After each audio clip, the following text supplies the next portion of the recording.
Hello everybody.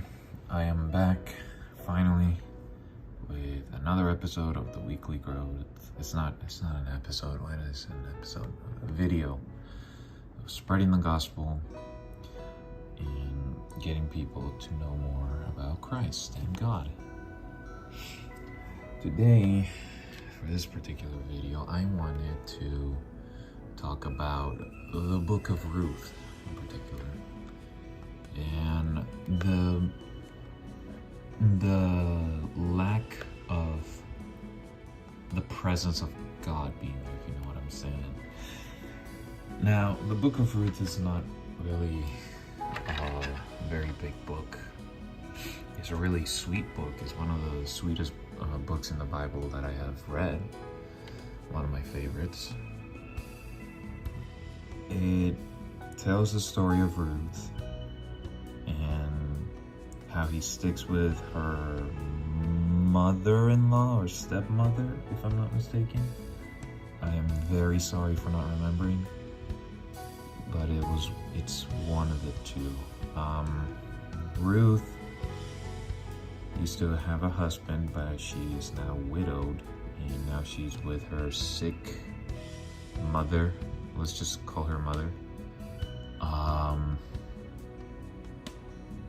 So yeah, the mother tells Ruth and the other woman that's with them to go back to where they came from, so they can go and live a happy life and not be with her in her last dying moments, grieving and mourning. So the other woman goes, but Ruth stays, and what she says is one of the most beautiful Bible verses I have ever read.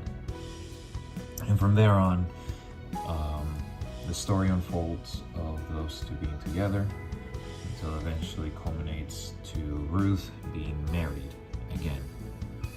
Now, what you would notice about this book is that God is not really mentioned a lot, and he's not stated to be there talking to Ruth or the mother or anyone else. He's just kind of in the background, if you know what I'm saying. His absence is felt, kind of. But as you read the book, you start to see how even though God is barely mentioned, he is still very much pushing forward the story. He's the one that, sorry for the dogs, he is the one that moves everything forward, and he's the one that makes things happen in the book the way that they do. Now, we all know that God is tirelessly working everywhere. He's omnipotent, omnipresent, whatever else you want to call him. He is everywhere, doing everything all at the same time. He is the story writer. He's the one that created the story.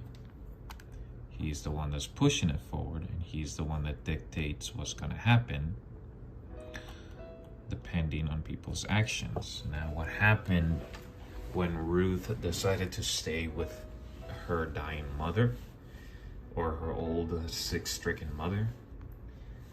She ended up getting married to a prince, and she is very important, for she is an ancestor of Jesus. She's part of that family tree. So the reason why she ended up the way, the reason she ended up there was because of her love towards her mother. The love she had for her old mother, declaring that her mother's God will be her God. Wherever she goes, she will go as well, and so on and so forth. Because of that unwavering love, God ended up using her for good, and she ended up getting married and ended off very well off for herself.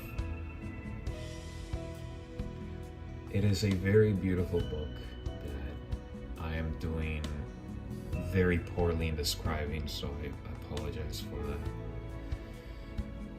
But it is wonderful to read nonetheless. I highly, highly recommend each and every single one of you to read it and meditate on it, because there's some very sweet stuff there that God put in there for us specifically.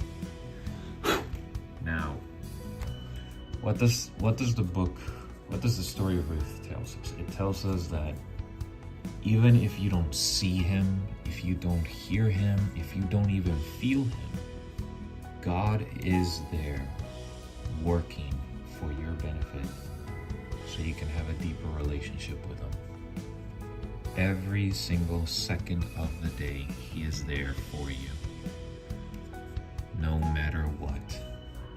So, because of that, we should always remain faithful and take heart in knowing that God is always with us, no matter what, no matter how we feel in that moment, no matter how bad things get, he's right there and he is helping you no matter what. I have told this story before, but I turned away from God around when I was in middle school, pretty sure. I used to be religious. I was part of a religious private school back in Colombia. And from there on,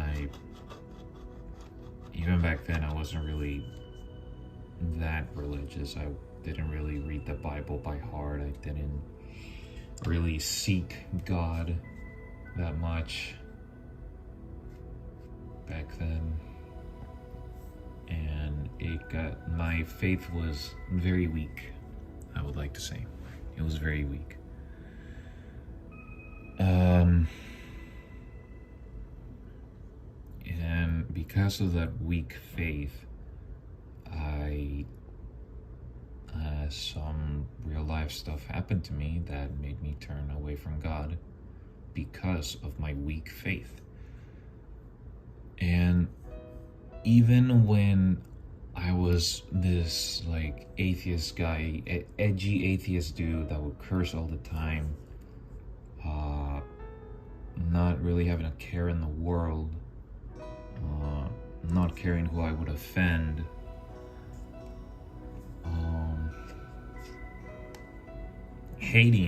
basically hating the Christian religion, I would like find quote unquote contradictions and just run with them without having any sort of research of my own. And I would just go on this hate bandwagon of, yeah, no, God doesn't exist, God is this, if he exists, then why does this happen? Where's God when there's people getting abused by their parents or being killed and stuff like that, you know, the usual atheist remarks. Even so, God was still there and he was still helping me. He got me out of, he made me separate from people that would have hurt me a lot.